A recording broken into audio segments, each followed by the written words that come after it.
Dans les années 20, le sucre de canne a permis la construction et l'exploitation de nombreuses usines, parmi elles celle de Vubel. La main-d'œuvre était en grande partie originaire d'Inde, des travailleurs qui sont arrivés avec leur culture et leurs croyances. Un petit temple est donc né au milieu des pieds de bois, près de l'usine, le temple Karli, déesse qui a suivi à La Réunion l'histoire du sucre.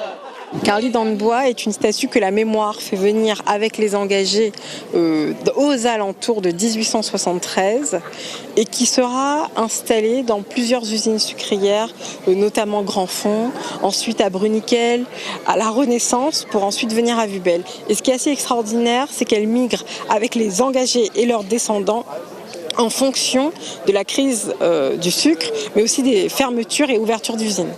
Le petit temple était en ruine, presque tombé dans l'oubli.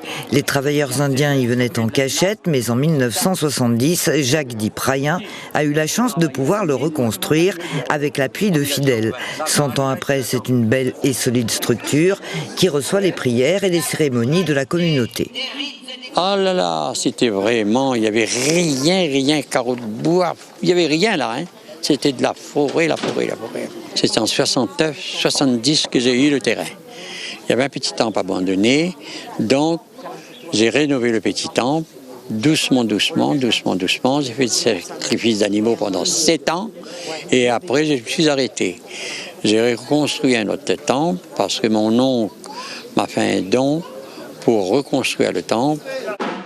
En 50 ans, les habitudes se sont modifiées pour s'adapter à la modernité. Plus de sacrifices d'animaux depuis 1977, mais un retour à d'autres traditions peu à peu. Les chants sont connus par l'ensemble des croyants et plus uniquement par l'officiant. Le sahari revient. Jacqueline a connu ce temple enfant. Les femmes étaient à la cuisine pour préparer les repas, préparer les bonbons piment, bonbons bananes. Et les hommes étaient à la préparation de la cérémonie. Et nous, les jeunes filles, on avait la charge d'enfiler les fleurs pour faire les marlets. Donc on avait toute cette technique avec l'aiguille, le fil, et on faisait les colliers pour la cérémonie, pour poser sur les statues au moment de la cérémonie. Pour les Réunionnais, la célébration du centenaire du temple, c'est la récompense des combats menés.